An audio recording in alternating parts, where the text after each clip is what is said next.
रवि लामिछानेले सक्रिय राजनीति गर्छु भनेर भनेको 4-5 दिन पनि भएको थिएन। तुलसीपुरको एउटा उच्च अदालतले चाहिँ उनलाई थुनामा राखेर कारबाही गर्नुपर्ने भन्ने आदेश दियो आजै। रवि लामिछानेले पनि आफू गिरफ्तारी दिन लागेको भनेर सार्वजनिक रूपमा बताइ पनि सकेका छन्। अहिले भर्खरैको यो नयाँ डेभलपमेन्ट हो।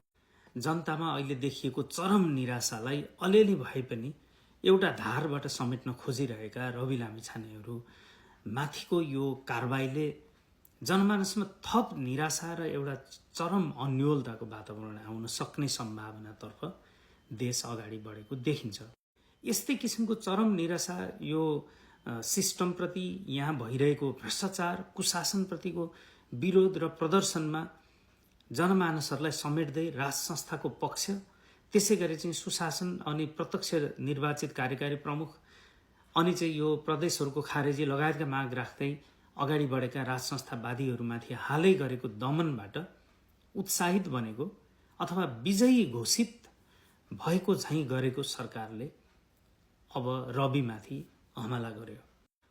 आफूलाई वैकल्पिक शक्ति भन्दै 84मा ठुलै मात्रामा चाहिँ जनमत लिएर देखाउने भन्दै अगाडि बढिरहेका रवि लामिछाने राष्ट्रिय स्वतन्त्र पार्टीहरूको लागि यो एउटा चुनौतीको विषय छ र यिनीहरूमाथिको कारबाही जननिराशासँग जोडिन गयो भने यो व्यवस्था यी व्यक्तिहरूमाथिको सङ्कट पनि झनै बढ्न सक्ने, देशमा चाहिँ अन्योलता अझ बढ्न सक्ने सम्भावना पनि नआउला भन्न सकिँदैन।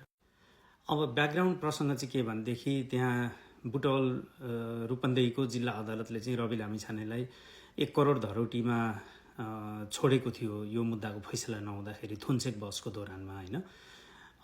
त्यो उनलाई छोड्नु हुँदैन थियो भनेर त्यहाँ चाहिँ जिल्ला वकिलहरू उच्च अदालत गइसकेको अवस्था थियो भने पछि चाहिँ रवि लामिछानेले पनि त्यो 1 करोड महँगो भयो, मलाई चाहिँ धरौटी बिनै छोडिनुपर्ने, किनकि म भाग्ने मान्छे होइन, म यहीँ बसिरहेको मान्छे हुँ भनेर उनी गएका थिए। र यो कुरा दुईटै पक्षलाई हेरेर उच्च अदालतले आज फैसला गर्दाखेरि चाहिँ उनलाई चाहिँ जेलमै राखेर कारबाही हुनुपर्ने भन्ने चाहिँ आदेश दिएको हो।